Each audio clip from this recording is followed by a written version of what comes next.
للمؤمنين يا الله بجاه المصطفى والأنبياء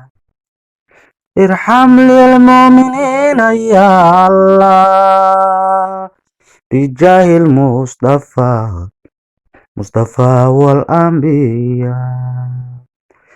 inkastaan udgoonow ammaantaada tiriiri afka waxaan ka sheegiyo orah iyo murtidaan tirin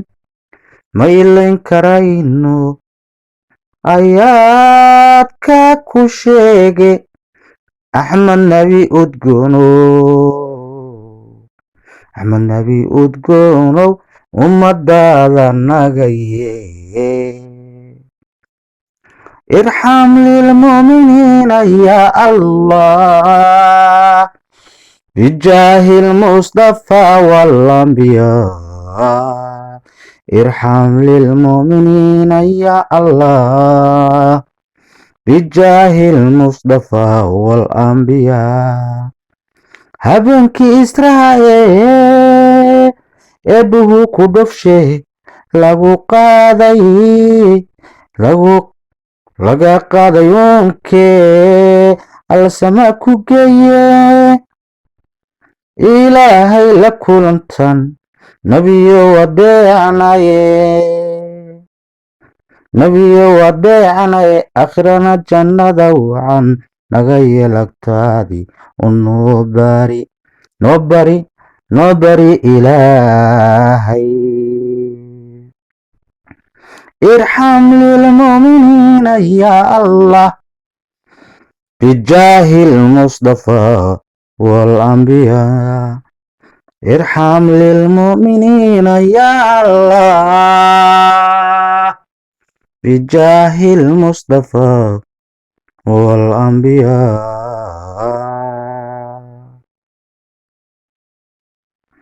imtixaanku goortuu nabow kugu adkaadaye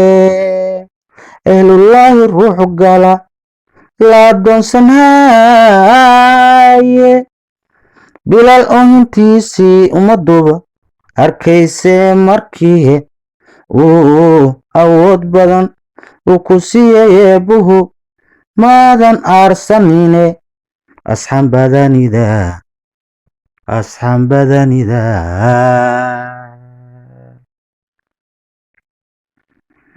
ارحم للمؤمنين يا الله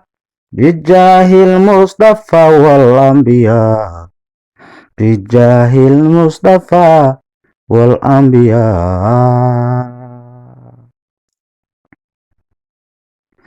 islaanimadu goortay awood ayn lahayne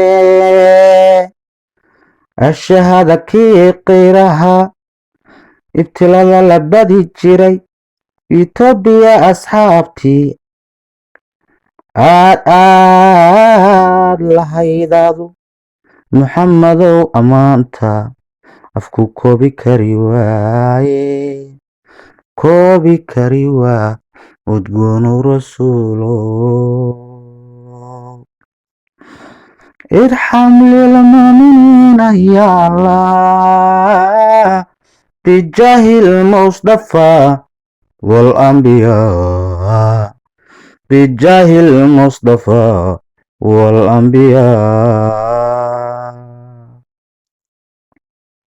حقا هم الدقبيجين ilaa kuu keene aayaadkii iyo faralkiyo guud ahaan islaamnimo ummadaba u sheege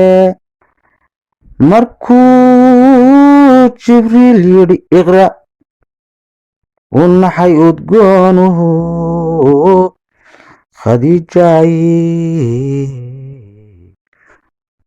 khadiijay ammaan iyo asxaab badan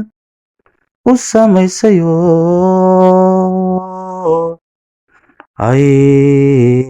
u samaysay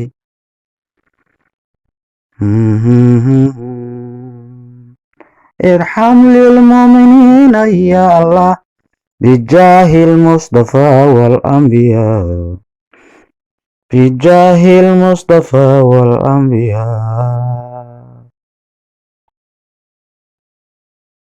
waxaan ku aqoon daciifka arliga rabbi keenaye indhoolaha hagabsadee adduunyadu ay hagaysee aqliga aan fiican hayne indhowr garadkaa ku neceb ikhyaartuna wow agtaada ayay intifaacsataa irxam lilmuuminiina ya allah